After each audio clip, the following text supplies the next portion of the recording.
Assalamualaikum warahmatullahi wabarakatuh. Saudaraku, dalam perjalanan sejarah Islam, kita seringkali mendengar kisah-kisah luar biasa yang menginspirasi hati dan pikiran. Salah satunya adalah kisah Abdullah bin Amr, seorang sahabat Rasulullah yang dikenal dengan keteguhan iman dan dedikasinya dalam menuntut ilmu. Namun ada satu kisah yang lebih mengagumkan lagi dari hidupnya, yaitu peristiwa yang terjadi setelah ia wafat. Abdullah bin Amr adalah seorang sahabat yang sangat mencintai ilmu, hingga ia mencatat setiap ucapan Rasulullah SAW. Namun kisahnya tidak berhenti di sana.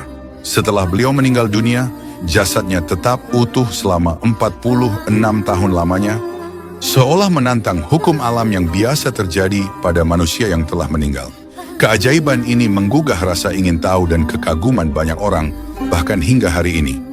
Apa yang membuatnya berbeda? Mengapa jasadnya tetap terpelihara dalam kondisi sempurna?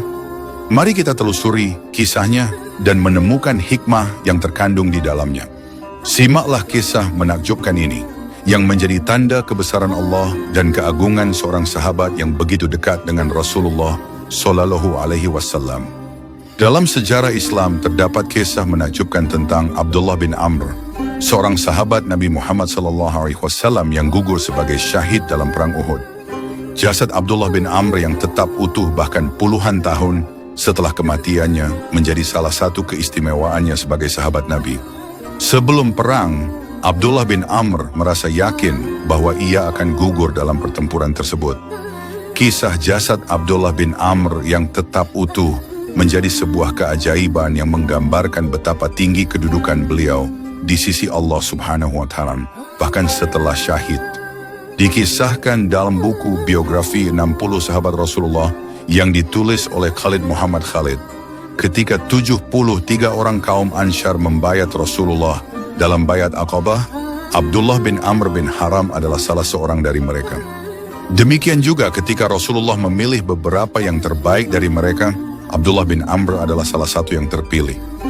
Rasulullah menunjuknya sebagai orang pilihan dari kaumnya, Bani Salamah. Abdullah bin Amr menyerahkan dirinya, harta, dan keluarganya untuk mengabdi kepada Islam. Termasuk saat perang Badar dan perang Uhud, ia menunjukkan keberanian yang luar biasa. Sebelum perang Uhud, Abdullah bin Amr merasa yakin bahwa ia akan gugur dalam pertempuran tersebut. Hatinya terbang karena bahagia. Ia panggil anaknya, Jabir bin Abdullah, lalu berpesan kepadanya, "Aku merasa yakin akan gugur dalam perang ini. Bahkan, mungkin aku akan menjadi muslim pertama yang menjadi syuhada. Demi Allah, aku tak meninggalkan seorang pun yang lebih aku cintai sesudah Rasulullah melebihi dirimu. Sungguh aku memiliki utang, maka bayarlah utangku dan berbuat baiklah kepada para saudaramu." Setelah perang, Abdullah bin Amr adalah salah seorang yang pertama kali terbunuh. Jabir bin Abdullah, anaknya, turut serta ketika kaum muslimin mencari jasad para syuhada, termasuk jasad ayahnya di antara para syuhada. Ia menemukan ayahnya di tengah-tengah tubuh para syuhada yang jasadnya telah diperlakukan dengan kejam oleh kaum musyrikin sebagaimana yang dialami oleh para pahlawan lainnya.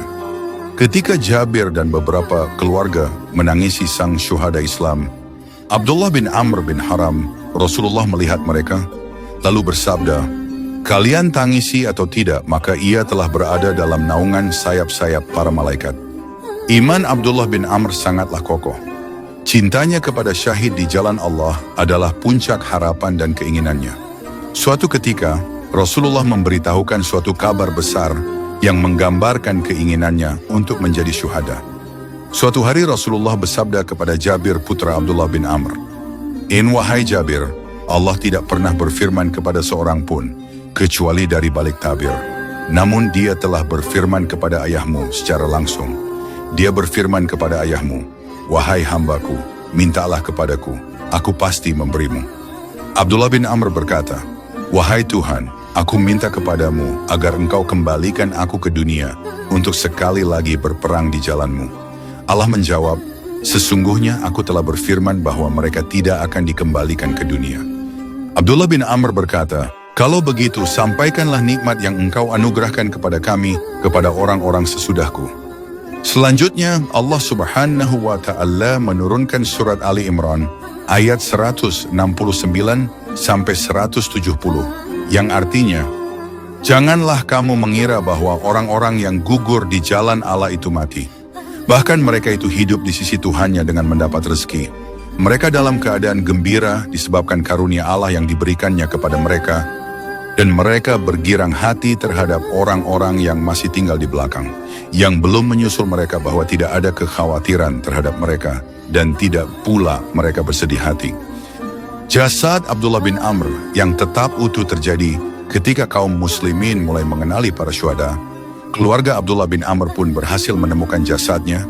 Istri Abdullah kemudian mengangkat jasad sang suaminya dan menaruhnya di atas unta bersama dengan jasad saudara laki-lakinya yang juga syahid dalam pertempuran tersebut. Sang istri membawa keduanya ke Madinah untuk dimakamkan di sana sebagaimana yang dilakukan oleh keluarga syuhada lainnya. Namun, seorang utusan Rasulullah menyusul mereka dan menyerukan perintah Rasulullah. Makamkanlah para korban yang gugur di tempat mereka gugur. Akhirnya, setiap dari mereka pun kembali dengan membawa pahlawan syahidnya. Nabi sendiri memimpin pemakaman para sahabat yang menjadi syuhada. Mereka yang telah menepati apa yang mereka janjikan dengan Allah, mengorbankan nyawa yang berharga dengan mendekatkan diri dan tawadu kepada Allah dan Rasul-Nya. Ketika tiba giliran Abdullah bin Amr untuk dimakamkan, Rasulullah menyeru, "Makamkanlah Abdullah bin Amr dan Amr bin Jamuh dalam satu liang, karena saat di dunia mereka berdua saling mencintai dan saling setia, sebagaimana dijelaskan dalam buku kisah karomah para wali Allah yang ditulis oleh Abul Fida Abdurraqib bin Ali al-Ibi.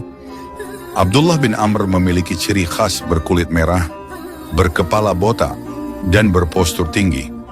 Begitupun dengan Amr bin Jamuh yang juga memiliki postur tubuh tinggi, sehingga keduanya dapat dikenali. Makam mereka terletak di area yang rawan terkena banjir. Akibatnya, ketika terjadi banjir, kuburan mereka terbongkar. Berkepala botak dan berpostur tinggi. Begitupun dengan Amr bin Jamuh yang juga memiliki postur tubuh tinggi, sehingga keduanya dapat dikenali. Makam mereka terletak di area yang rawan terkena banjir. Akibatnya, ketika terjadi banjir, kuburan mereka terbongkar. Berkepala botak dan berpostur tinggi. Begitupun dengan Amr bin Jamuh yang juga memiliki postur tubuh tinggi, sehingga keduanya dapat dikenali. Makam mereka terletak di area yang rawan terkena banjir. Akibatnya, ketika terjadi banjir, kuburan mereka terbongkar. Ketika kubur mereka dibongkar, jasad mereka ditemukan masih dalam keadaan utuh. Kain kafan mereka masih dalam kondisi sempurna, bahkan luka di wajah Abdullah bin Amr masih tampak. Saat anaknya, Jabir, mencoba menggeser tangannya dari luka, darah mengalir dengan deras. Namun ketika tangannya dikembalikan ke posisi semula, darah berhenti mengalir. Jabir merasa bahwa ayahnya seolah tidur dengan tenang, tanpa ada perubahan. Kain selimut yang digunakan sebagai kafan untuk menutupi wajahnya masih dalam keadaan utuh. Begitu pula dengan mantel yang menyelimuti kedua kakinya. Padahal sudah berlalu 46 tahun sejak saat itu. Awalnya Jabir berkeinginan untuk memindahkan makam ayahnya ke tempat lain. Namun para sahabat Rasulullah keberatan. Mereka berkata, "Jangan melakukan perubahan sedikit pun dan jangan memindahkan mereka ke tempat lain. Hal itu karena tempat kubur mereka bisa dilewati oleh pipa sehingga bisa membahayakan." Mengenai kisah ini, Ibnu Sa'ad mengatakan, "Kami mendapatkan cerita dari Amr bin Al-Haytham Abu Qathan, dari Hisham Ad-Dastawai, dari Abu Az-Zubair, dari Jabir radhiyallahu anhu, ia berkata, mayat para pahlawan yang gugur dalam perang Uhud harus dibongkar ketika Khalifah Muawiyah membuat saluran mata air yang melewati tanah pekuburan mereka. Ketika kami bongkar, mayat-mayat mereka masih dalam keadaan utuh, padahal sudah berlangsung 40 tahun yang lalu." Ibnu Ishaq juga mengemukakan tentang kisah jasad Abdullah bin Amr yang tetap utuh ini. Ia mengatakan, "Aku mendapatkan cerita dari beberapa orang tua kaum Ansyar. Mereka berkata, ketika Khalifah Muawiyah mengeluarkan kebijakan membuat mata air yang saluran pipanya harus melewati tanah pekuburan para pahlawan syahid yang gugur pada perang Uhud, kami terpaksa melakukan pembongkaran terhadap kubur Amr bin Al-Jamuh dan Amr bin Abdullah Al-Ansyari. Kami mendapati mayat mereka berdua masih utuh, termasuk kain kafan mereka yang masing-masing hanya berupa 2 lembar selimut dan sepotong mantel. Sepertinya mereka baru saja dikubur kemarin. Demikianlah kisah Abdullah bin Amr, seorang sahabat Nabi yang penuh dengan keimanan dan ketakwaan. Keutuhannya setelah puluhan tahun menjadi pengingat bagi kita semua bahwa Allah Maha Kuasa atas segala sesuatu. Terima kasih sudah menonton, semoga bermanfaat. Wassalamualaikum warahmatullahi wabarakatuh.